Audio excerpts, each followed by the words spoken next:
할렐루야. 오늘 저와 여러분의 첫 만남을 가능케 하신 예수님께 모든 영광을 올려드립니다. 제가 여기 앞자리에 앉아 있을 때까지만 해도 이렇게 넥타이를 매고 예를 갖추고 있었는데 우리 담임 목사님 올라오셔서 편안한 복장으로 이렇게 인도하시는 모습을 보고 저도 로마에 가면 로마 사람들이 하는 대로 하는 게 좋겠다. 그래서 5분 전에 넥타이를 풀었습니다. 양해해 주시기를 바랍니다. 같은 교회를 섬기시는 우리 시모 장로님께서 또 우리 원로 목사님과 담임 목사가 한국에 또 이 사역을 위해서 나온다는 얘기를 들으시고 바쁜 비즈니스 일정을 조정을 하시고 엊그제 또 이렇게 인천을 통해서 서울에 도착하셔서 오늘 아침에 여러분과 함께 예배를 지금 드리고 계신데 우리 당회의 서기로 섬기고 계시는 우리 서영주 장로님 잠깐 소개하겠습니다. 자리에서 한번 일어나 주실까요? 네.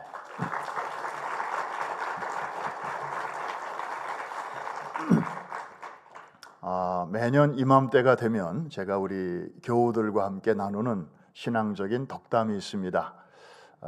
사실은 여러분의 교회가 제 교회는 아니지만 하나님의 입장에서 보면 우리 다 같은 하나님의 가족들이기 때문에 여러분과도 함께 그 인사를 좀 나누고 싶습니다.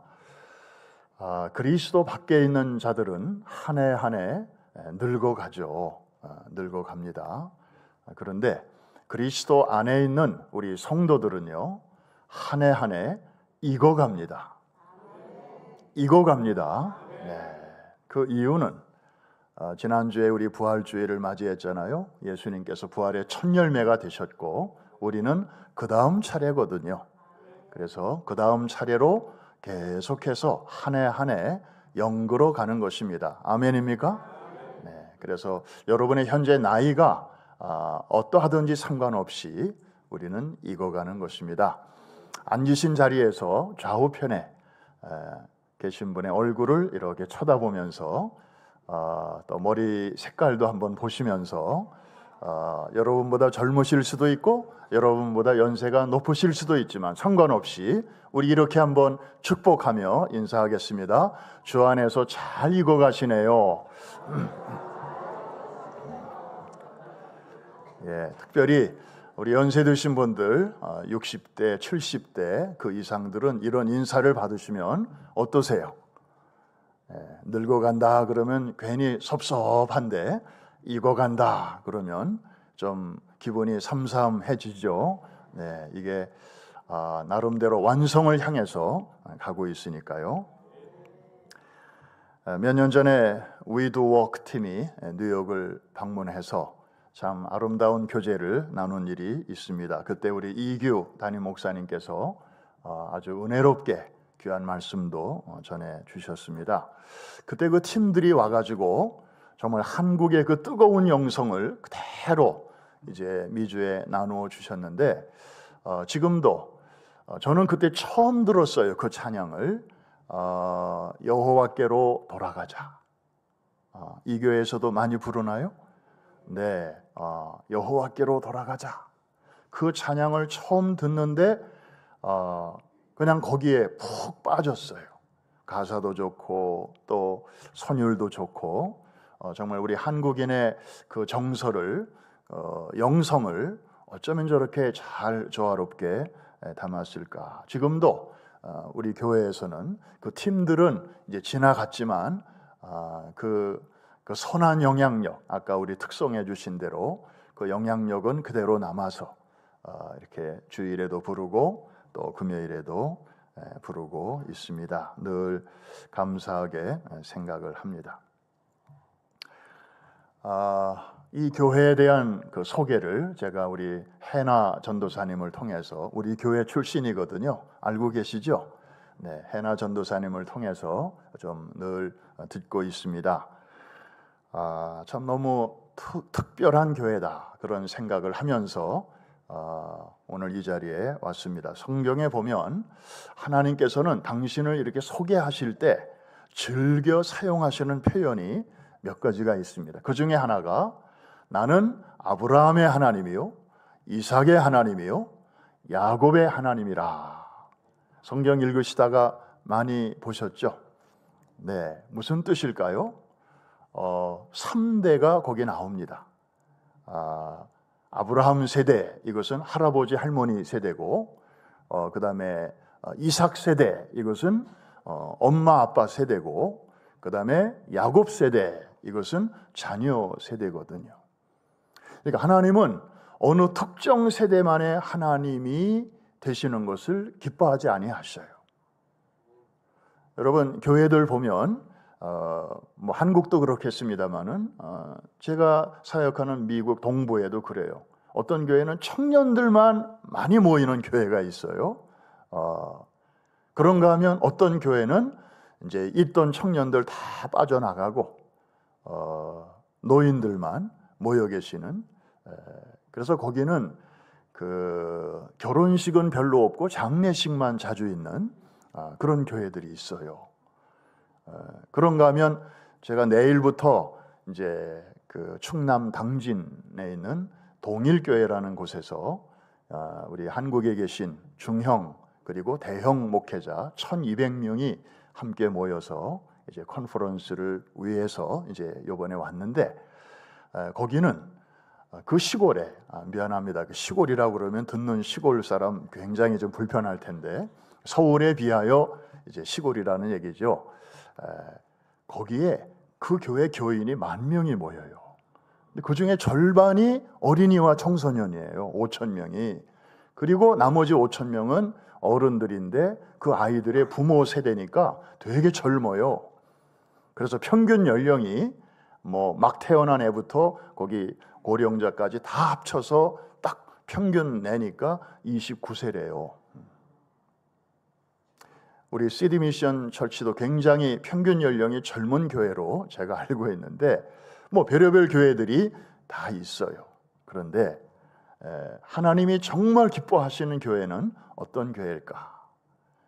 애들만 있는 교회도 아니고, 젊은이들만 넘쳐나는 교회도 아니고, 또 유럽 교회들처럼 이제는 노인들만 교회를 지키는 그런 교회는 더더욱 아닐 것입니다.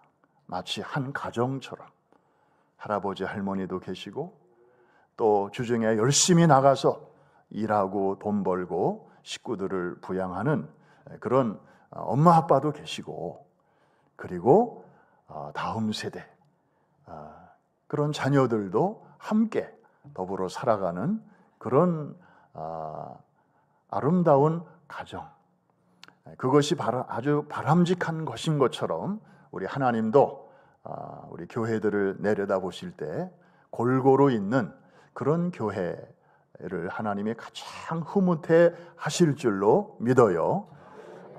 그런 면에서 우리 시디 미션 철치는 참 흔치 않은 그런 교회다라는 생각이 들어서 오늘 여러분과 함께 늘 우리가 조국을 위해서 기도하거든요. 그럴 때 두고 온 조국이라는 표현을 자주 써요. 참 그런 표현을 말하고 들을 때마다 우리 디아스포라 이민자들은 가슴이 뭉클해져요. 두고 온 조국. 그런 조국교회에 이렇게 와서 또 여러분과 함께 예배를 드리게 된 것, 그리고 특별히 오늘이 선교의 주일이라고 하니까 정말 너무 뜻깊고 그런 날, 그런 강단에서 말씀을 전하게 된 것을 무척 기쁘게 생각합니다. 할렐루야. 저는 설교를 좀 짧게 하려고, 왜냐하면 한국 교회는 예배 시간 절대 길지 않다. 길면 성도들이 은혜 받다가 나중에는 열 받는다. 이제 그런 얘기를 많이 들어서 한 30분, 많이 해서 한 40분 그렇게 마음으로 준비를 하고 왔는데, 이 교회에 와 보니까 그렇게 짧게 하면 설교가 아니라는 거예요.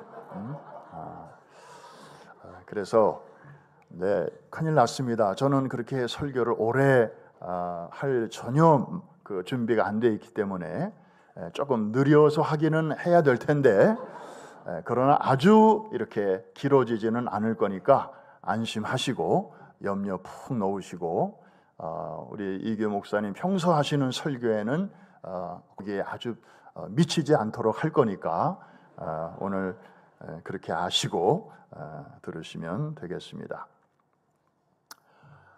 성경에 보면 그 화살에 대한 이야기가 자주 나옵니다. 시편 127편에도 보면 화살이 화살통에 가득한 자는 복이 있나니 저가 원수와 성문에서 말할 때에 결코 수치를 당하지 아니할 것이다. 성경에 뜻없이 그런 단어나 문장이나 표현이 들어가 있지는 않겠죠. 모든 성경은 하나님의 감동으로 된 것이기 때문에 다 의미가 있습니다. 교회는 유람선이 아니라 항공모함입니다. 노는 사람 따로 있고 일하는 사람 따로 있는 배가 유람선입니다. 돈 낸 사람은 그냥 즐기기만 하면 돼요. 그리고 내리고 싶으면 내리고. 그런데 이 배틀쉽 혹은 에어크래프트 캐리어라고 부르는 이 항공모함은 그렇지 않습니다. 혹시 여러분 가운데 해군 출신 있으면 손 좀 들어보세요. 해군 출신 없으시구나. 네, 다 육군 아니면 공군 혹은 방위. 저는 보병 출신이라 뭐 배를 이 전함을 타본 적은 없습니다만 상식적으로 그 배에 이 전투함에 탄 사람들은요, 사병이든 장교든 쓸데없이 탄 사람은 한 사람도 없습니다. 할 일이 없이 탄 사람은 아무도 없습니다. 각자의 주특기, 각자의 임무가 정확하게 나와 있으니까요. 그래서 일할 땐 일하고 쉴 땐 쉬지만 각자의 임무를 이제 모든 구성원들이 숙지를 하고 있습니다. 그러다가 유사시에 예를 들어서 바다 한가운데서 적함을 만났다. 그러면 이제 비상 사이렌이 울리면서 각자 제 위치로 쫙 흩어지죠. 그러면서 싸움이 붙을 때 평소 훈련된 실력을 유감없이 발휘해서 자신들도 지키고 그 다음에 공동체도 지키고 그렇게 하는 거죠. 근데 유람선은요, 아까 말씀드린 대로 일하는 사람 따로 있고요, 노는 사람 따로 있어요.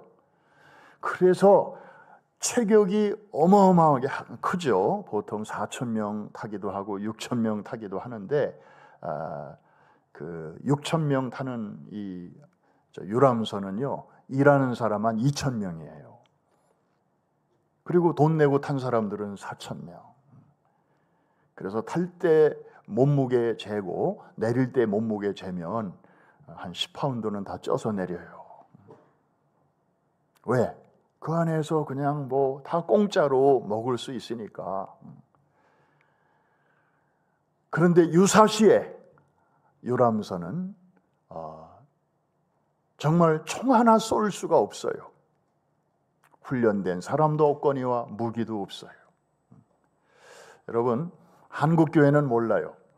미국에 있는 미국 교회에 대한 통계가 나왔는데 어느 신학대학의 미국인 교수가 그거를 다 조사해서 이제 둘로 나눈 거예요. 그 교회마다 체질과 분위기가 있는데 이 유람선 체질의 교회와 또 이 전투적인 영성으로 그런대로 무장된 그런 교회들이 몇 대 몇 정도로 있는가 봤더니 7대 3이에요. 그러면 어느 쪽이 70%일까요? 미국 교회, 남의 교회니까 그냥 쉽게 그냥 아무렇게나 얘기해 봐요. 유람선 교회예요. 미국 교회가 원래는 안 그랬는데 청교도들이 400년 전에 도착해서 교회를 세우고 마을 중앙에 가장 좋은 땅에 교회부터 세우고 그리고 목회자 양성을 위해서 청교도들이 세운 대학이 하버드였고 예일이었어요. 그때만 해도 살아 있었다고요. 그런데 지금은 400년이 지나면서 미국 교회도 세월의 무게를 이기지를 못해서 이 유람선형 교회가 70%, 점점 아마 늘어갈 거예요. 이 전투적인 영성을 많이 잃어버렸어요. 그래서 members only, 그냥 거기에 들어와 있는 교인들 위주의 사교와 친교 위주로 그렇게 교회가 돌아가고 있고, 뭐 문화적으로는 기독교적인 문화가 그래도 많이 남아 있으니까 이제 죽을 때 이 사람들은 자식에게 유산을 잘 안 물리거든요. 교회에다가 기증하고. 그러니까 교회는 교인들이 많지 않아도 재산은 넉넉한 편이죠. 그러면서 그 교수가 이제 이 체질에서 저 체질로, 즉 유람선형 체질에서 전함형 체질로 교회를 바꾸려면 시간이 얼마나 걸릴까? 이제 그것까지 연구를 해서 발표를 했는데 평균 8년이 걸린다는 거예요. 근데 그것도 성공했을 경우에 그렇다는 거죠. 대부분 실패하는 거예요. 왜? 교인들이 조금 훈련받다가 다 나동그라진다는 거예요. 여러분 생각을 해보세요. 유람선을 항공모함으로 개조하는 게 쉽겠어요? 여러분 유람선 타보신 분은 아시지만 그 가장 꼭대기에 수영장이 있어요. 갑판에. 그러면 거기서 사람들이 수영복 입고 그렇게 노는 거거든요. 그런데 그 수영장을 이제 참호로 바꾸고 거기에다가 대포를 설치하고 이제 전쟁할 준비를 사람들에게 자 훈련합시다라고 할 때에 과연 이 사람들이 그것을 소화할 수 있겠냐는 거죠. 아마 그래서 저희 교회도 여러 해 전에 이 414 운동을 시작하기 전에 이 체질 개선을 먼저 시도를 했었어요. 그때 저는 수석 부목사였고 그때 이제 담임을 하셨던 지금은 원로 목사로 계시는 우리 김남수 목사님 414 윈도우 비전을 이제 전 세계로 이렇게 소개하신 그런 분이죠. 그 목사님의 그날 설교를 저는 잊을 수가 없어요. 우리 서장로님도 같이 들으셨을 텐데요. 자, 오늘부터 우리 교회는 더 이상 유람선 교회가 아니고 이제 항공모함 교회로 갑니다. 혹시 여러분 가운데 나는 항공모함 거기 승무원 될 자신이 없어. 나는 그거 귀찮아. 싫어. 그런 사람은 오늘부로 하선하십시오. 교회를 떠나라는 거죠. 아주 강하게 단호하게 그렇게 선포를 하셨죠.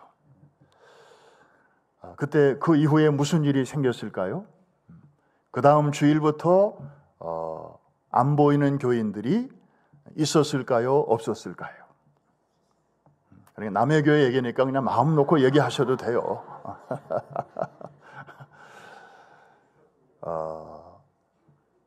그로부터 5년이 지나면서 400명이 교회를 떠났어요. 그러나 예상했던 일이고 감수했어요. 그런 뼈를 깎는 고통이 없으면 체질 개선이 어렵기 때문이죠. 여러분 한국에는 너무 비만의 기준이 좀 과한 것 같아요. 우리 담임 목사님처럼 아주 스탠다드 이런 분들도 건강검진 받으면 분명히 비만 나올 거예요. 그렇죠? 네, 저는 뭐 더 할 거고. 아니 웬 스탠다드가 이렇게 까다로운지. 그리고 정말 내가 볼 땐 마른 사람인데 비만 진단이 나왔어요. 그러면서 체중은 늘려야 되고 내장 비만이니까 그거는 빼야 되고 막 이렇게 나와요, 진단이. 어느 장단에 춤을 춰야 할지 모르겠어요. 근데 여러분, 체질 개선이 그만큼 어려워요. 살 빼는 것도 어려운데 교회 전체적인 체질을 바꾼다는 거, 미국 교회도 7년, 8년 걸린대잖아요. 근데 우리 시드 미션 철치는 별 걱정이 없는 게 평소에 이런 전투적인 영성으로 그렇게 정말 이 교회가 잘 훈련되고 정말 이 도시를 선교해야 되겠다라고 하는 그런 비전 캐스팅이 아주 골고루 잘 돼서 이것이 우리 젊은 교인들을 중심으로 열심히 이제 뛰고 또 다음 세대들을 잘 양육하고 그리고 우리 어른들은 뒤에서 이 비전을 위해서 기도해 주시고 할렐루야. 이게 화살이거든요. 화살은 크게 세 부분으로 나눠져 있습니다. 맨 뒤에 깃털이 있어요. 이게 바로 아브라함 세대입니다. 할아버지 할머니 세대입니다. 이분들도 전에는 중심에 있었어요. 그런데 세월이 흐르다 보니까 가정에서도 부엌에서도 리타이어 하시고 바깥에서도 리타이어 하시고 그래서 맨 뒤로 자리가 옮겨진 거예요.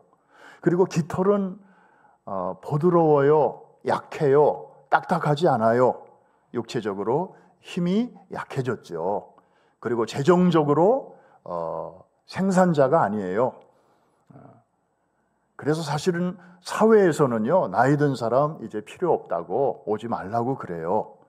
참 서글픈 현실이죠. 아직 일할 수 있는데 미국은 나이를 묻지 않아요. 그런데 한국은 너무나 아주 일할 수 있는 나이가 정해졌기 때문에 제가 20여 년 전에 한국을 떠날 때만 해도 그때 4.5정, 5.6도 뭐 이런 말들이 있었어요. 근데 아마 지금은 IT나 이런 것들이 더 이제 많이 발달하기 때문에 점점 더 은퇴 연령이 낮아지고 있다고 알고 있어요. 여러분, 그러나 사회는 비록 그럴지언정 하나님의 나라는 하나님은요 교회를 평생 열심히 섬기시다가 나이 들어서 이제 머리가 하얘지시고 이제 생활력도 없고 그런 노인들을 절대 하나님은 무시하지 않으십니다. 여러분, 화살이 날아갈 때 깃털 아무 힘도 없고 그냥 저 뒤에 있고 뒷방 늙은이처럼 저 뒤에 있다고 해서 저걸 싹둑 잘라버리면 화살에게 무슨 일이 일어날까요? 깃털은요 역할이 있어요. 맨 뒤에 있으면서 방향을 잡아주거든요. 바람을 헤치고 이 화살이 시위를 떠나 목표를 향하여 잘 날아갈 수 있도록 방향을 잡아주는 거예요. 여러분, 노인들은요 젊은이들이 갖고 있지 못한 거를 갖고 있어요. 여전히. 그게 뭐냐면은 인생의 경륜, 신앙의 경험, 거기서 나오는 그 지혜가 있어요. 여러분, 옛말에 그런 말이 있잖아요. 어느 마을에서 노인 한 분이 돌아가시면 작은 도서관 하나가 없어지는 거와 같다. 이 구글이 나오기 전에는요 물었어요. 어른들에게. 엄마, 애를 낳았는데 얘를 젖을 어떻게 먹여야 돼? 또 배가 아플 때는 어떻게 해야 돼? 그 젊은 딸들이 부모에게 다 물었다고, 엄마한테 물었다고. 아들은 아빠에게 직장 생활할 때 이런 문제가 있는데 아버지는 어떻게 하셨어요? 하고 물어봤어요. 요즘은 젊은이들이 부모에게 안 물어봐요. 누구에게 물어봐요? 구글 쌤한테 물어보고 윤호님한테 물어보고 그래요. 우리 집사람도 2년 전에 이제 외할머니가 됐거든요. 그래서 집까지 이제 그 딸네 집 근처로 옮기면서 이제 애를 패키지로 봐줘야 되니까 그래서 그럴 준비를 만반의 준비를 갖추고 있는데 얘가 애를 딱 낳더니 친정엄마한테 맡기는 게 아니라 전문 애를 봐주는 그 동네에서 지 친구들이 애를 낳을 때마다 봐주는 그분에게 2, 3주를 맡기는 거예요. 우리 집사람이 좋았을까요? 좀 서러웠을까요? 아유, 이렇게 대답하시는 분들은 이제 그 심정을 잘 아시는 거예요. 요즘 젊은이들이 안 물어봐요. 그리고 그 스타일 싫다고 그래요. 비위생적이라고 그래요. 그래서 또 반대의 경우도 있죠. 나는 절대로 봐주고 싶은 생각이 없어. 그런데 애들이 자꾸 이제 막 애를 봐달라고 그럴 때 아주 서로 기분 안 상하게 그것을 다 거절하는 지혜가 있죠. 예를 들면 딸이 보는 앞에서 이 친정 엄마가 애한테 밥을 먹이면서 먼저 자기 입에 넣고 그거를 오물오물 하다가 그거를 잘게 썰어서 애한테 주면 그 다음부터는 절대 안 맡깁니다. 그러면서 아주 서로 감정 안 상하고 설교 중에 별 얘기를 다 하네요. 요즘 젊은이들이 안 물어봐요. 그런데 하나님은 나이 드신 시니어들을 결코 무시하지 않으십니다. 하나님의 가족이 바로 교회이기 때문이죠. 우리 미국에서는 시니어의 기준이 65세 이상인데 사실은 65세도 아직 젊으시죠. 그러나 어쨌든 65세가 되면 뭐 이렇게 국가에서 매달 용돈도 드리고 그렇게 하는데 혹시 65세 이상 되신 분들만 손 좀 한번 들어보실까요? 우리 깃털과 같은 정말 고맙고 중요한 일을 하는 세대인데 우리 이분들을 위해서 격려의 박수 한번.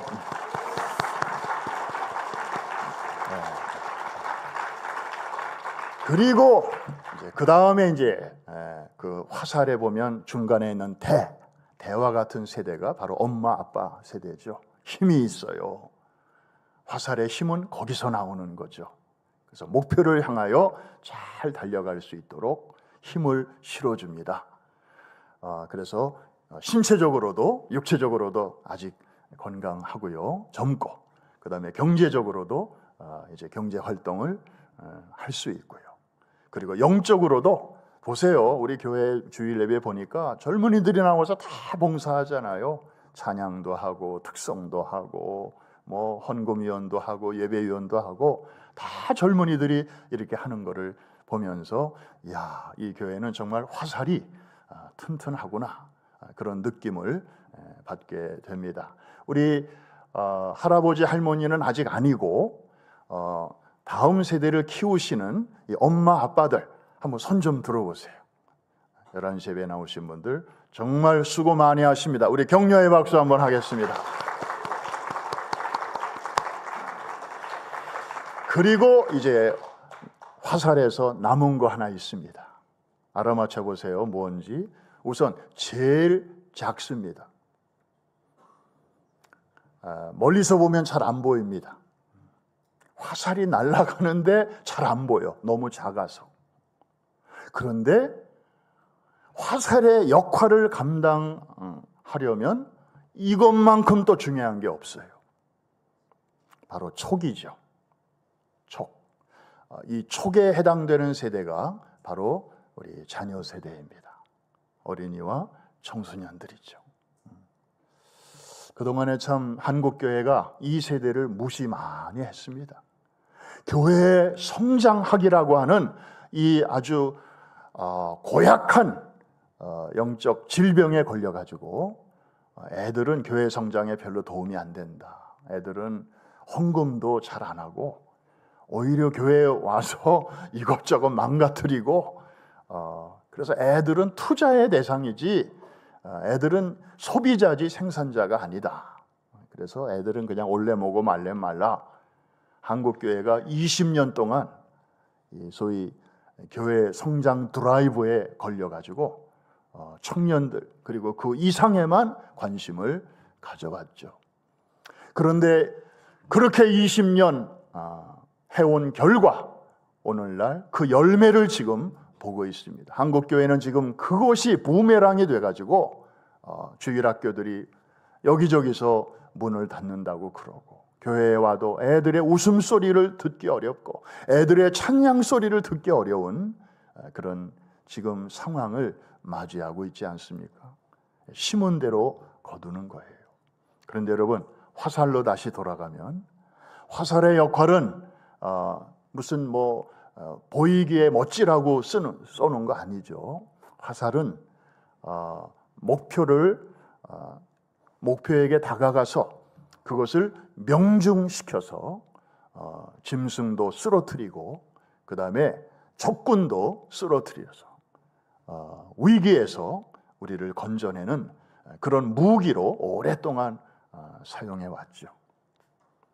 총이 발명되기 전까지 이 화살이 오랫동안 그렇게 유용한 목적으로 사용이 된 것입니다. 그런데 아무리 화살대가 아주 힘이 있고 깃털이 아주 북실해가지고 목표에까지 접근을 잘 했다 손 치십시다.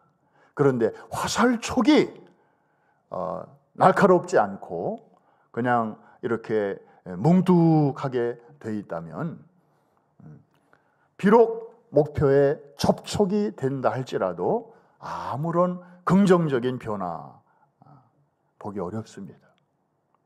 거기까지 날아가기는 했지만 그냥 툭 떨어지고 만다면 얼마나 이게 서글픈 일이겠습니까?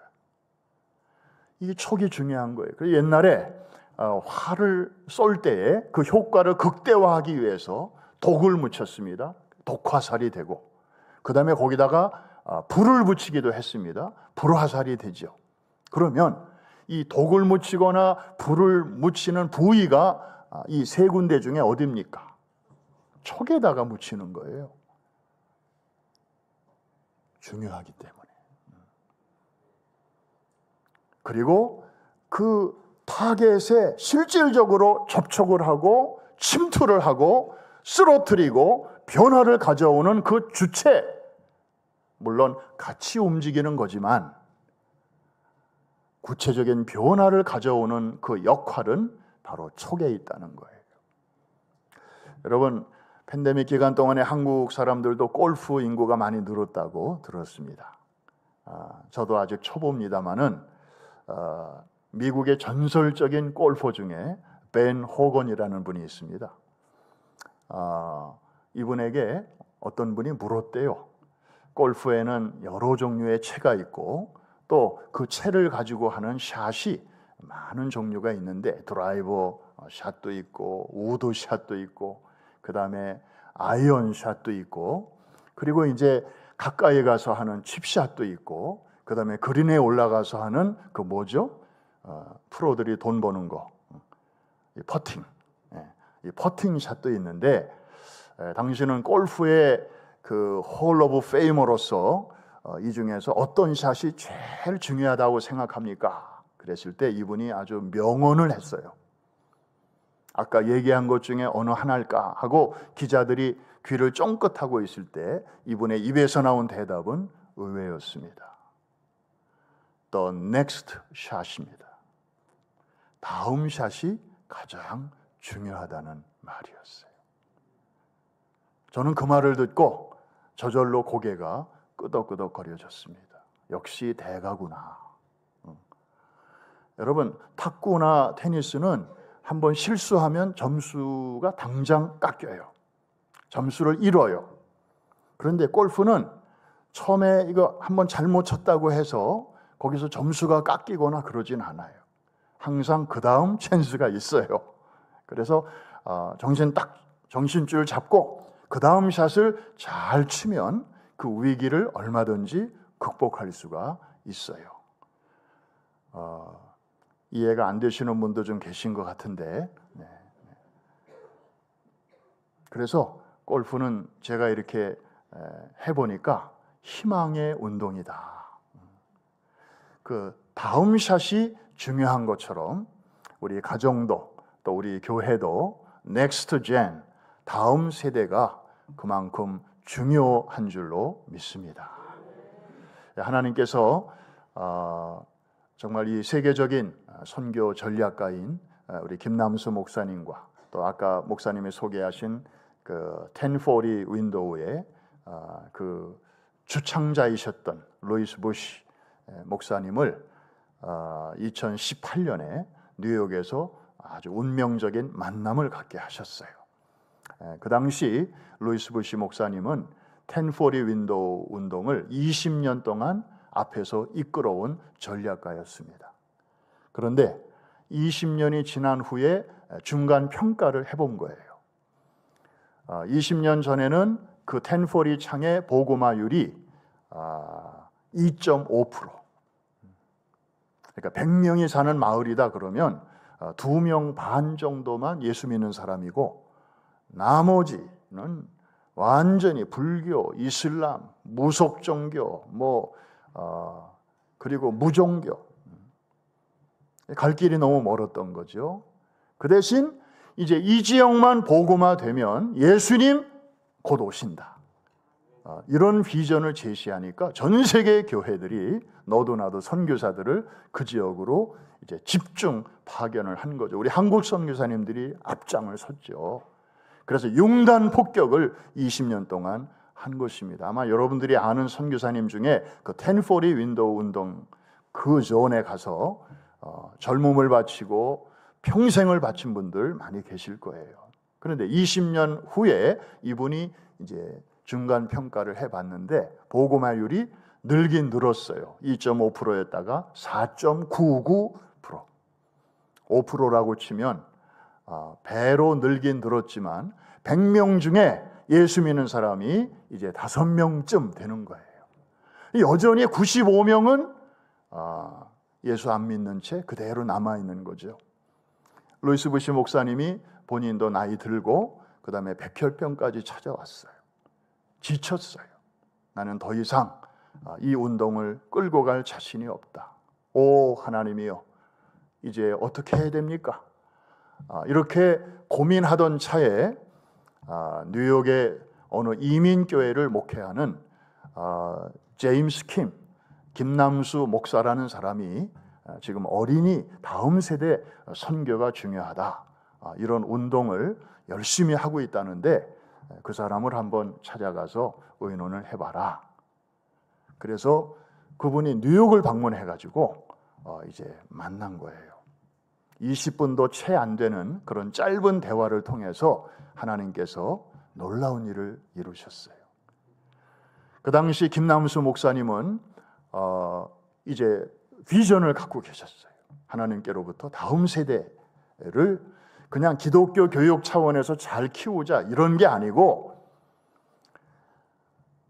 하나님께서는 어린이가 클 때까지 기다리시지 않는다.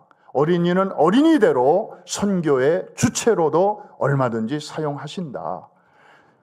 그래서 사무엘을 하나님이 다 큰 다음에 부르신 게 아니라 어릴 때 부르셨다. 그리고 청소년들이 다 클 때까지 하나님은 기다리시지 않는다. 청소년은 청소년대로 선교사로 얼마든지 하나님의 도구로 쓰신다. 다윗을 보라.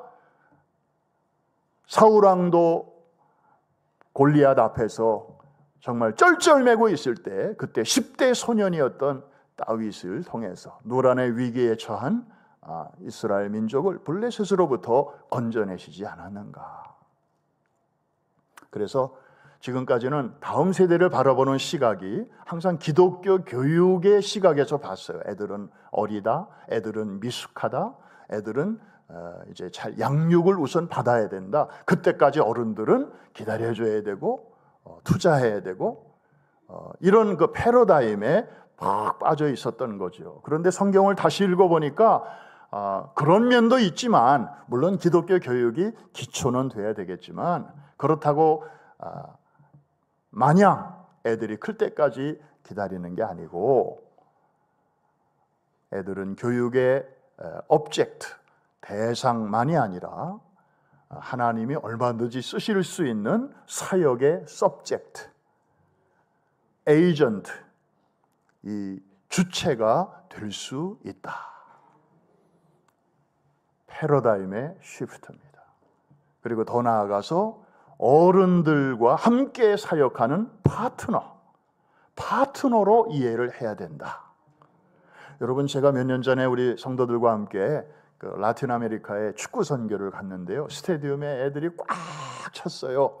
우리 한국의 그 당시 이영무 목사님이 단장으로 계시는 그 할렐루야 팀을 초청해서 이제 그 마을의 프로팀하고 그 스테디움에서 축구 경기를 하면서 이제 그 지역의 아이들을 이렇게 초청을 한 거거든요.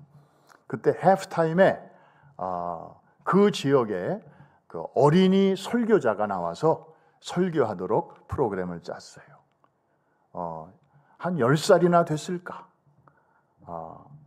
스페니쉬 말로 5분 동안 설교를 하는데 와, 깜짝 놀랐어요. 애들의 언어로, 애들의 눈높이에 맞춰서 설교를 하는데, 설교 마치고서 오늘 이 시간 이 자리에서 예수 그리스도를 나의 구주로 영접할 우리 학생들, 어린이들, 친구들 자리에서 일어나라고 그랬더니 어림잡아 70%가 일어나는 거예요. 아마 어른이 설교를 했으면 물론 아이들이 많이 일어났겠지만 그 정도는 아니었을 거예요. 왜? 어른은 어른의 언어가 있잖아요. 또 하나님이 어린아이를 얼마든지 이렇게 선교의 도구로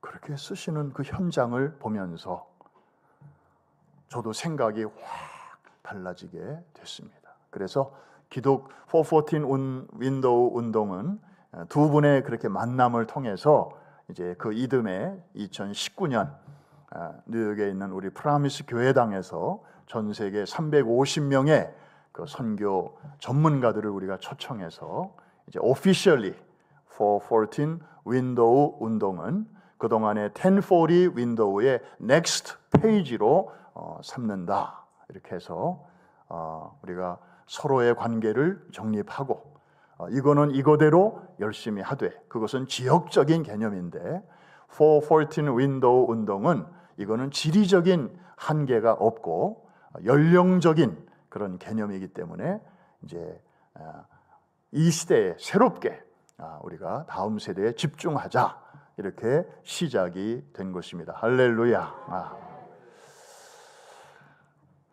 뭐 이 얘기를 하자면 오늘 밤까지 저녁 예배까지 해도 다 못할 텐데 그냥 대략적으로 뭐 선교하는 교회니까 상식적인 얘기지만 잠깐 말씀을 드렸습니다.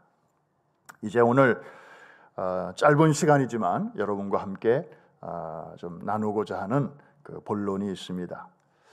한 주일학교 교사가 어린이들에게 이제 분방 공부 시간에 성경을 이야기하고 있었어요. 근데 마침 그 내용이 뭐냐면 아브라함이 자기 아들 이삭을 산 꼭대기에 데리고 가서 번제로 이제 바치는 그런 이야기였어요. 그런데 이 교사가 얼마나 준비를 많이 했는지, 그리고 아이들에게 실감나게 이 설명을 하는지요. 이렇게 얘기하고 있었어요. 얘들아, 잘 들어봐.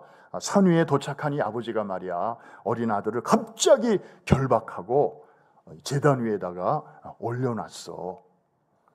그리고 한 손으로는 아이의 목을 꽉 눌렀어. 꼼짝 못하도록. 그리고 다른 한 손에는 짐승 잡을 때, 특히 목을 딸 때 쓰는 날카로운 칼을 들고 이제 막 내려치려고 하고 있었어. 그랬더니 어떤 한 소녀가 선생님 제발 그만. 너무 이게 실감나니까 무서웠던 거예요. 그랬더니 그 옆에 있는 친구가 이렇게 옆구리를 치면서 야, 걱정하지 마. 하나님이 시켜서 지금 아브라함이 그거 하는 거잖아.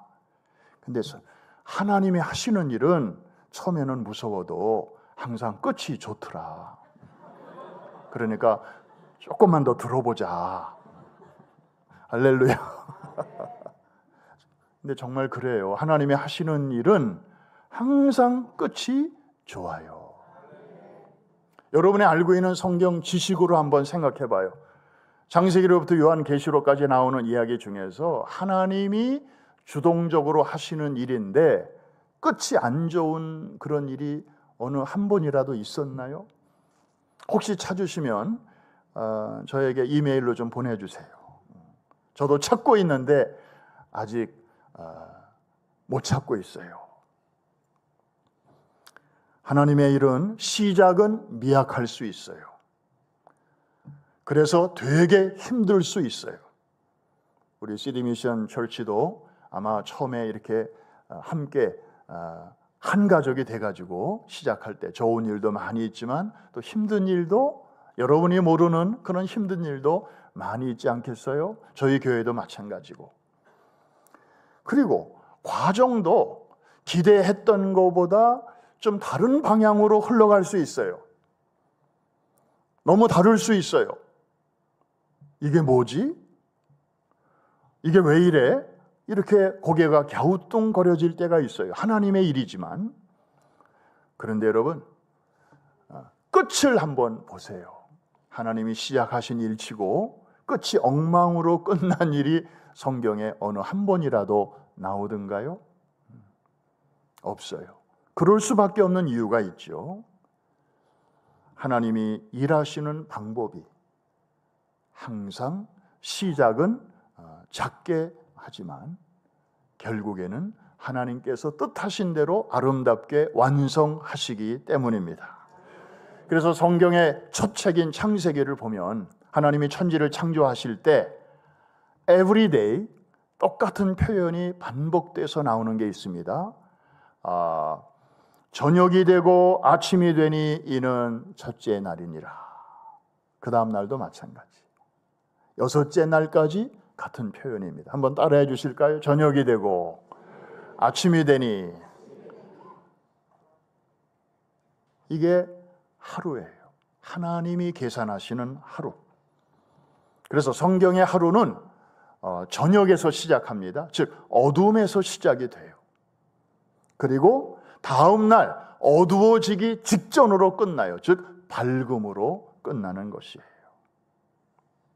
라마단이라고 있죠. 이슬람의 그 축제. 여기는 이 금식을 이 모슬렘들이 하는데 여기에 하루는 해 뜰 때부터 시작하여 해 질 때까지 금식을 해요. 비슷하게 들리는데 내용이 다릅니다. 밝음으로 시작하여 어둠으로 끝나요. 이게 이슬람의 하루예요. 그러나 성경의 하루는 다릅니다. 성경의 가장 중앙에 있는 책 한번 볼까요? 어떤 책이죠? 66권 중에서 가장 중앙에 있는 책 시편 30편 우리 4절과 5절 오늘 본문인데요. 거기 한번 같이 읽을 수 있을까요? 네. 4절은 제가 읽고 5절은 여러분이 주의 성도들아 여호와를 찬송하며 그의 거룩함을 기억하며 감사하라. 그 다음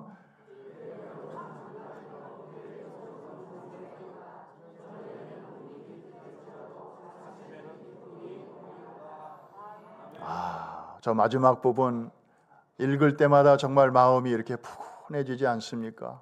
저녁에는 울음이 깃들일지라도 아침에는 기쁨이 오리로다. Joy in the morning. Joy comes in the morning. 옛날 성경에 보면 저녁에는 울음이 기숙할지라도 참 어려서 읽을 때는 기숙이라는 말이 어려워서 무슨 말인지도 몰랐지만 전체적인 분위기가 너무 좋아서 저도 저 말씀을 이렇게 마음에 새겨둔 일이 있습니다.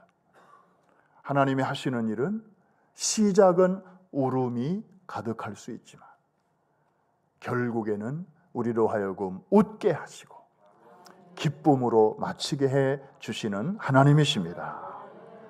뭐 성경 다 볼 수 없으니까 이제 맨 마지막 책인 요한계시록 한번 가볼까요? 거기에 11장 15절 말씀 우리 같이 한번 읽겠는데 저것은 예수님이 재림하시는 바로 그 오메가 포인트 역사의 마지막 때 되어질 일을 잘 요약하고 있습니다. 우리 같이 한번 읽겠습니다. 시작.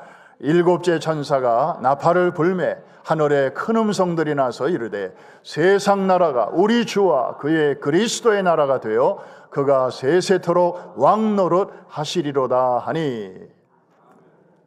여러분 오늘날 이 세상을 어느 나라가 주물럭거리는 것 같습니까? 물론 겉으로 보면 미국입니다. 역시 달러입니다. 그리고 중국이 막 그 옆에서 지금 발버둥을 칩니다. 미국을 따라잡으려고. 잘 안 되죠. 그 다음에 러시아가 지금 1년 전에 전쟁을 일으켜가지고 지금 전 세계 에너지 값을 올리고 그 다음에 곡물 가격을 올리고 이 물류에 아주 어려움을 지금까지도 많이 주고 있잖아요. 요번에 뉴욕에서 인천까지 오는데 그 전쟁의 여파로 1시간이 비행시간이 늘었어요. 러시아가 얼마나 미운지 모르겠어요. 그러니까 이제 지구촌 시대가 돼가지고 어느 한 나라에서 부스럭거리는 소리만 나도 이게 전에는 우리 몰랐는데 그게 다 영향을 주는 시대가 됐어요. 지금 전 세계 주도권을 지금 서로 뺏기지 않으려고, 서로 유지하려고 강대국들이 애를 쓰고 있잖아요. 작은 나라들은 서로 블락을 형성해서 이제 손해보지 않으려고 또 애를 쓰고 있고요. 그런데 결론에 가보면 세상 나라가 결국 어떻게 될 것인가를 저렇게 선포하고 있잖아요. 그런 면에서 한 번 더 다 같이 한번 읽겠습니다. 시작. 일곱째 천사가 나팔을 불매 하늘에 큰 음성들이 나서 이르되 세상 나라가 우리 주와 그의 그리스도의 나라가 되어 그가 세세토록 왕노릇 하시리로다 하니 아멘입니까? 저렇게 될 줄로 믿습니다. 월드컵 경기가 언제 있었나요? 그때 금년인가요? 작년인가요? 작년 가을쯤에 있었나요? 그때 우리 뉴욕에 있는 성전에 작년 7월 말에 아마 뉴욕 동부에서는 제일 큰 LED 화면을 설치를 했어요. 여러분 집에 있는 그 TV가 몇 인치 정도 되시는지 모르겠습니다만 55인치 혹은 큰 거는 한 80인치까지 있죠. 근데 저희 교회당에 설치된 LED는 1000인치예요. 좀 놀라시네. 그냥 이쪽 끝에서부터 저쪽 끝까지, 바닥에서부터 천정까지 그냥 LED예요. 사실 예배를 위해서는 그렇게까지 할 필요는 없는데 우리가 이제 414 윈도우 전략 중에 그 뮤지컬 사역이 있어요. 그래서 예수님의 일대기를 담은 2시간짜리 그 뮤지컬을 이제 라틴 아메리카, 아프리카, 중국, 또 한국에서는 저 부산의 KBS 홀에서 몇 년 전에 했는데 너무너무 효과가 좋은 거예요. 뉴욕 타임즈도 극찬한 그런 수준 높은 뮤지컬을 영어로 2시간 동안 그렇게 하는데 끝나고 나서 이제 결신하고 이 2살짜리, 3살짜리 애들은요 그 뮤지컬을 보고 나면 자기 오늘 예수님 만났다고 얘기해요. 거기 나오는 예수님이 아이들은 그냥 믿잖아요. 자기 오늘 예수님 만났다고 그래요. 물론 크면서 그게 이제 제 해석이 되겠습니다만은 너무 이게 효과가 좋은 거예요. 그래서 축구가 먹혀 들어가는 지역은 축구 선교로, 또 중국은 축구 별로예요. 그런데 그런 데는 이제 뮤지컬로 들어가면 사회주의 국가인데도 그냥 예술 작품 소개하러 왔다 그러면 도장 탁탁탁탁 찍어줘요.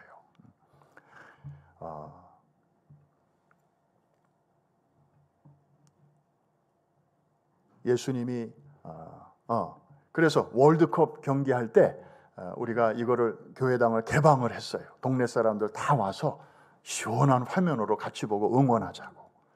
그래서 예수 안 믿는 분들도 오고 불교 신자들도 오고 많이 와서 우리가 이제 극진하게 대접하고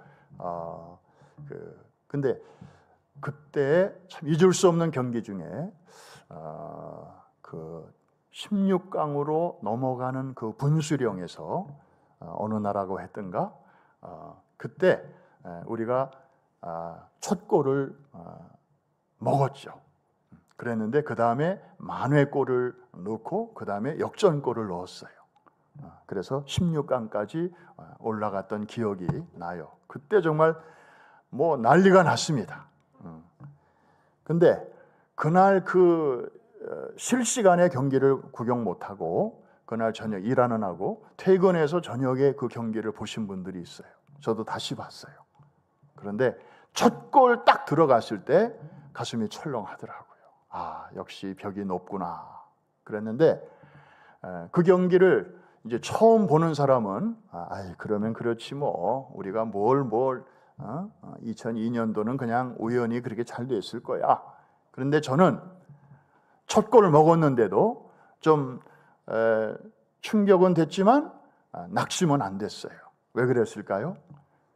최종 경기 결과를 알고 보기 때문에 2대1로 역전승을 했다는 것을 오전에 경기가 끝났다는 걸 알고 보니까 한결 여유가 있어요. 여러분, 우리 신앙생활은 마치 이와 같은 거예요. 우리가 처음에 한 골 먹을 수 있어요. 패색이 짙을 수 있다고요. 그러나 결과를 모를 때는 정말 그냥 이쯤에서 나는 그냥 나갈래. 뭐 그럴 수 있어요. 그러나 결과를 미리 알고 보는 사람은요, 좀 흔들려도 그것을 잘 견뎌낼 수 있습니다. 성경에 보면 이 세상의 결론, 역사의 종말에 대해서 아주 무시무시한 결론이 아니라 밝고 행복하고 따뜻한 결말을 우리에게 보여주는 책이 바로 요한계시록이에요. 할렐루야. 사람은 하도 그동안에 이단들이 이 책 가지고 장난을 쳐가지고 목사님들도 그냥 골치 아파, 저거는 괜히 잘못 말하면 또 이단 시비에 걸려. 그래서 사람들도 잘 얘기 안 하고 교인들도 애비애비하고 피하는데, 그러는 사이에 이제 JMS나 뭐 신천지나 이런 이단들이 주로 요한계시록 가지고, 왜? 교회들이 잘 말 안 하니까, 안 가르쳐 주니까 자기네들이 그 가려운 데를 막 자기 멋대로 해석해서 지금까지 장난을 쳐왔단 말이죠.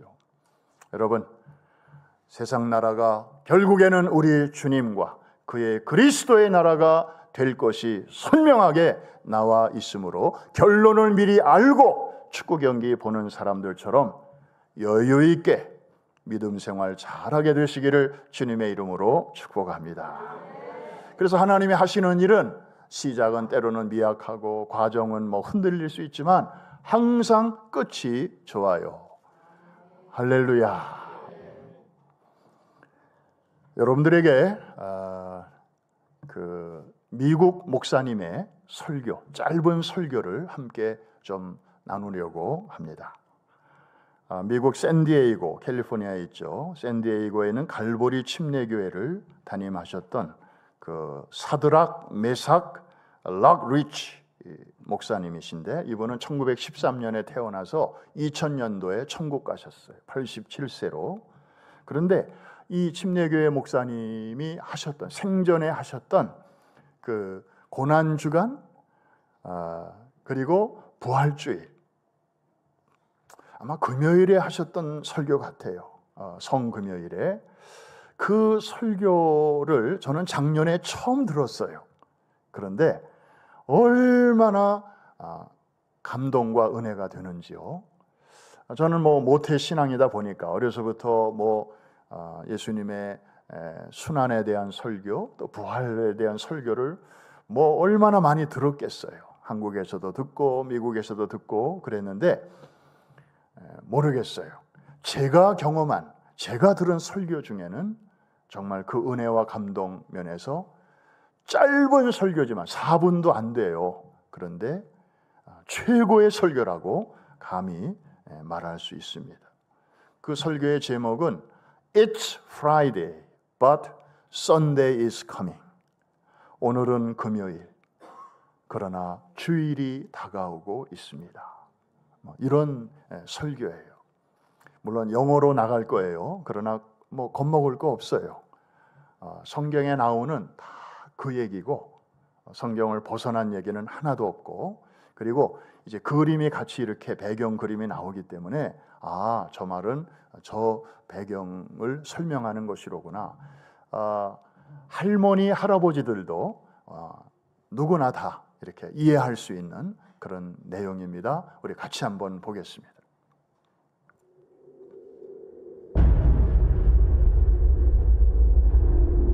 It's Friday. Jesus is praying. Peter is asleep. Judas is betraying. But Sunday's coming. It's Friday. Pilate's struggling. The council is conspiring. The crowd is vilified. They don't even know that Sunday's coming. It's Friday. The disciples are running like sheep without a shepherd. Mary's crying. Peter is denying. But they don't know that Sundays are coming. It's Friday. The Romans beat my Jesus. They robe him in scarlet. They crown him with thorns. But they don't know that Sunday's coming. It's Friday. See Jesus walking to Calvary.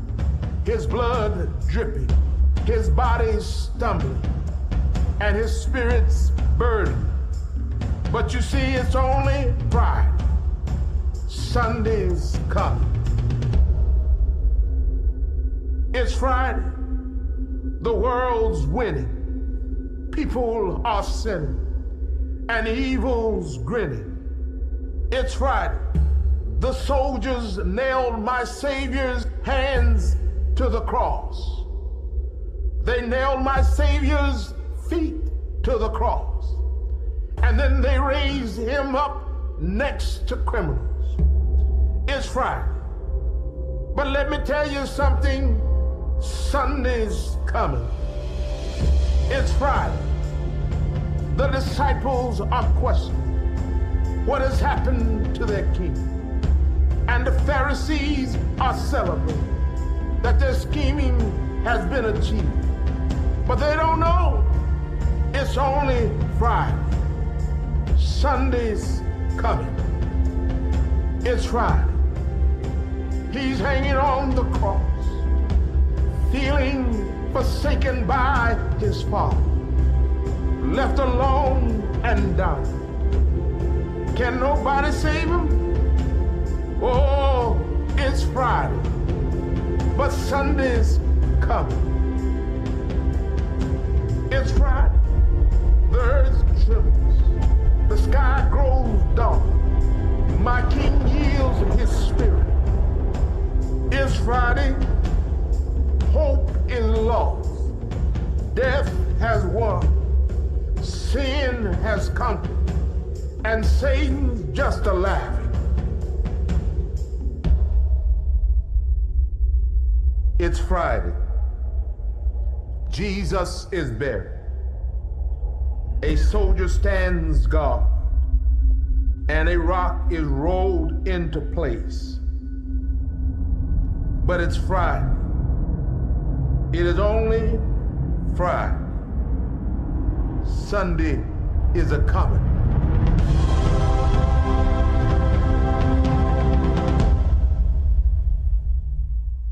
할렐루야. 우리 하나님 앞에 감사와 영광의 박수를 한번 올려드립니다. 그렇습니다. 날마다의 삶을 프라이데이로 살 수밖에 없는 우리에게 하나님은 썬데이의 희망을 주십니다. 지난 금요일 그리고 어제 여러분들의 개인적인 삶에도 힘든 일이 많으셨을 것입니다. 그런데 오늘 이 아침에 어김없이 하나님은 썬데이를 우리에게 주시지 않았습니까? 우리는 매주 이 하나님의 약속이 실현되는 것을 지금 누리고 있으면서도 저 약속에 대해서는 무감각할 때가 많습니다. 여러분, 사실 무덤에 누워 계신 주님은 당일인 금요일 혹은 그 다음 날인 토요일에 얼마든지 벌떡 일어나실 수 있으셨을 것입니다. 왜냐하면 주님에게는 그런 능력도 그런 권세도 있기 때문입니다. 그러나 주님은 그렇게 하지 않으셨습니다. 무덤에서 3일 동안 꾹 참고 누워 계셨습니다. 왜 그러셨을까요?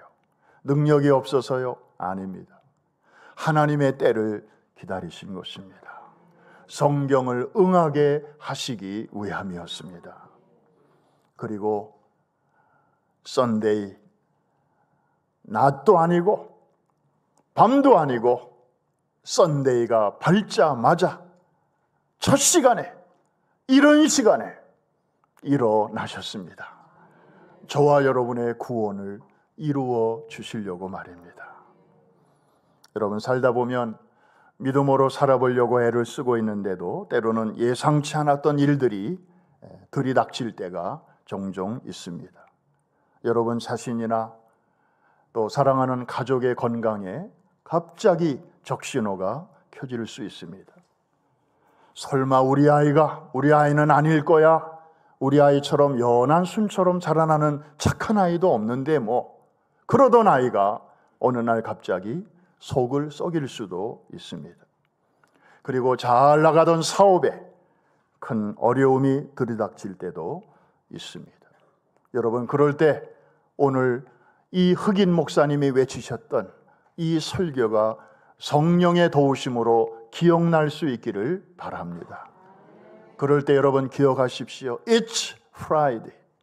It's only Friday. 그래봤자 금요일이야. But Sunday is coming.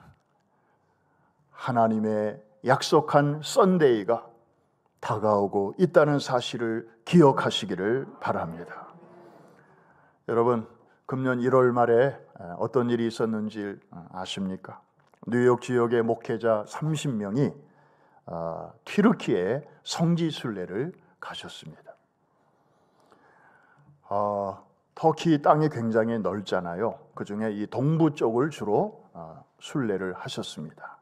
거기에 성경에 나오는 아브라함의 고향 하란, 다른 말로는 밧단 아람이라고도 하는 그 지역도 둘러보셨고, 그 다음에 바나바의 고향인 구브로, 그리고 바울의 사역지인 수리아의 안디옥, 특별히 수리아 안디옥 지역에 갔을 때는 그 오토만 호텔이라고 하는 그곳에 30명의 우리 미 동부의 목회자들이 거기서 투숙을 하셨어요. 그리고 이제 뉴욕으로 돌아오셨거든요. 그리고 나서 일주일 후에 튀르키예에서 지진이 터진 것입니다. 하란 쪽도 크게 무너지고, 특별히 수리아 안디옥 지역에 그분들이 머무셨던 오토만 호텔은 완전히 가루가 되고 말았습니다. 일주일 상관으로. 아마 우리 김남수 목사님도 거기에 인솔자이셨는데, 정말 하마터면 이 동부 지역의 목사님들 합동 장례식을 거행해야 했을 뻔했습니다. 영어로 표현하면 close call, 정말 큰일 날 뻔했던 것이죠. 그래서 그때 다녀오신 분들은 그 지진 소식을 이렇게 서로 주고받을 때마다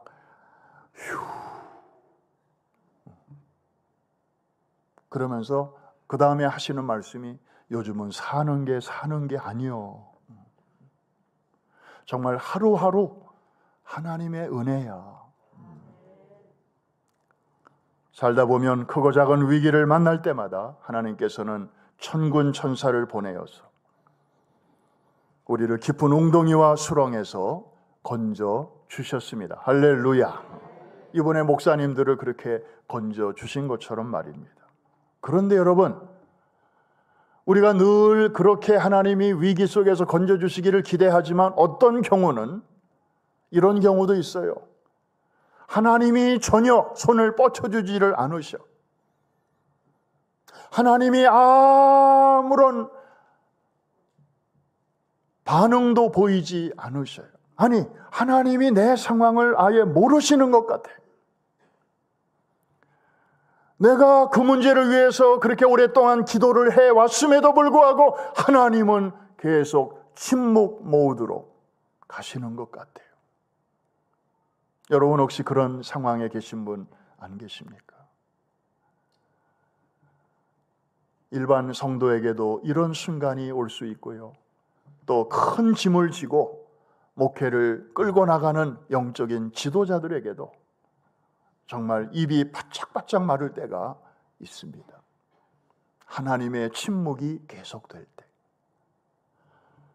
여러분, 이것은 어떤 면에서는 영적으로 말하면 금요일의 경험일 수도 있고, 때로는 토요일의 경험일 수도 있습니다. 여러분, 금요일은 예수님이 무덤에 장사된 날이잖아요. 그런데 토요일은 어떤 날입니까? 성경에 보면 아무런 기록이 없는 날이에요. 주님이 일어나신 것도 아니고 꼭 참고 누워 계시는 날, 하나님도 조용히 기다리신 날입니다. 침묵의 날입니다. 우리 신앙생활에 이런 날이 있습니다. 이런 순간 있습니다. 그러나 여러분, 희망을 가지십시오. Sunday is coming. 우리가 금요일에도 이 신앙을 가져야 될 줄로 믿습니다. 그리고 하나님이 비록 침묵하시는 것처럼 느껴지는 세로데이, 토요일이라 할지라도 사실은 침묵이 더 견디기 힘들 때가 있죠. 하나님이 차라리 야단을 치시든지 무슨 벌을 내리시든지 어떤 행동으로 막으시든지 그러면 아유, 하나님이 그래도 보고 계셨네, 확인이라도 되지 않아요. 그런데 가타부타 아무런 말씀도 없으시고 이걸 계속 가야 되나 말아야 되나, 기도를 계속 해야 되나, 여기서 스탑해야 되나. 그런데 여러분, 토요일은 그만큼 썬데이에 더 한 걸음 가까이 있다는 사실을 기억하시기를 바랍니다. 어떤 분이 그런 말을 했습니다. 예수님의 그 금요일부터 주일까지의 행적을 기억하면서 예수님도 3일을 무덤에서 참으셨는데 내가 못할 게 무엇이냐. 그래서 어떤 일을 만날 때마다 3일만 참자. 3일만 참자. 부부간에 대판 싸움을 했어요. 그때도 3일만 참자. 여러분, 부부싸움은요, 하루만 참아도요, 아유, 내가 그때 왜 그런 말을 했어, 별일도 아닌데 후회가 돼요. 저만 그런가요? 이틀 지나면 미안한 생각이 들고요, 3일쯤 지나면 누가 먼저 하든지 다 손을 내밀고 화해하게 되고, 주님이 우리에게 가르쳐 주신 놀라운 비밀이에요. 한번 따라해 주실까요? 3일만 참자. 오늘부터 당장 한번 써먹어 보시기를 바랍니다. 그냥 여러분의 인격 가지고 참으라는 얘기가 아니죠. 예수님 생각하면서, 이럴 때 예수님이라면 어떻게 하셨을까? 미국의 청소년들이 한때 그거를 이렇게 팔찌로 만들어서 써갖고 다니면서 훈련했던 일이 있었죠. What would Jesus do? 만일에 예수님이라면 어떻게 하셨을까? WWJD. 우리에게 이거 필요해요. 그런데 예수님같이 그렇게 능력이 많으신 하나님의 아들, 아니 하나님 자신이신 그분도 하나님의 뜻을 이루시고 우리의 구원을 이루시기 위하여 3일을 참으셨다면 우리 같은 사람이야 말해 뭐 하겠는가? 한 번 더 따라해 주실까요? 3일만 참자. 오늘부터 한번 그렇게 실천해 보기를 원하시는 분들만 한번 아멘 하십시다. 아멘입니다. 이제 말씀을 마치면서 저는 지난 3년 동안의 장례식을 참 많이 집례를 해야만 했습니다. 한때는 뉴욕이 팬데믹의 진원지처럼, 그래서 이 장의사마다 시신을 보관할 장소가 없어서 이 가게에서 쓰는 냉동 창고에다가 임시로 자리가 날 때까지 닷새고 열흘이고 보관을 했다가 장례를 치러야 되는 참 진풍경들이 있었던 때가 있었습니다. 심지어 가족들이 그 땅속으로 관이 내려가는데도 거기 가까이 가지 말라는 그 시의 규정에 따라서 먼 거리에서 지켜봐야 하는 그런 경우도 있었습니다. 그런데 여러분, 저는 이 팬데믹 기간의 장례를 집례하면서 특히 이 무덤가에서 소위 하관 예배를 집례할 때에 그 슬퍼하고 아쉬워하는 가족들과 함께 오히려 역설적으로 거기서 외쳤던 세 마디 말이 있습니다. 나중에 돌이켜보니 그때 그 세 마디의 신앙 고백적인 외침이 사람의 입을 통해서 할 수 있는 위로 중에 유족들에게 그리고 그 무덤가에 둘러선 조객들에게 최고의 위로였습니다. 그 세 마디를 여러분과 함께 나누고 오늘 말씀을 마칩니다.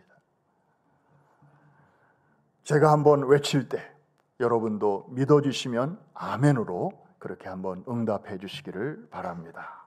준비되셨죠? 부활이 있습니다. 천국이 있습니다. 영생이 있습니다. 아멘이시죠?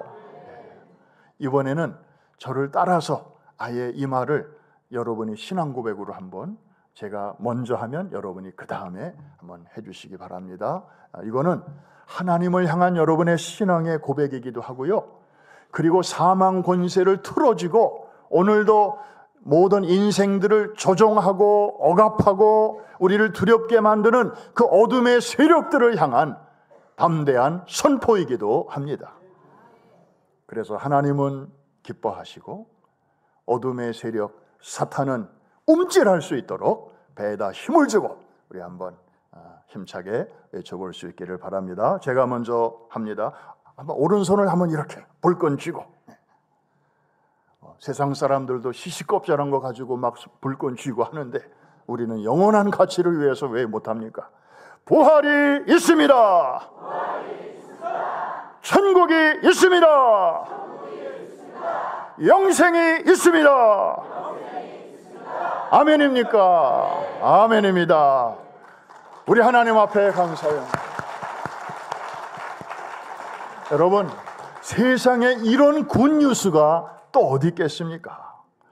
세상 어느 방송국의 채널을 돌리면 이런 정말 궁극적인 희망을 우리에게 주는 데가 어디 있습니까? 오직 복음만이 우리에게 진정한 희망의 원천인 줄로 믿습니다. 이 복음을 믿음으로 선포하신 여러분들에게 그리고 아멘으로 응답하신 여러분들에게 하나님의 은혜가 넘치게 되시기를 주님의 이름으로 축복합니다. 기도하겠습니다.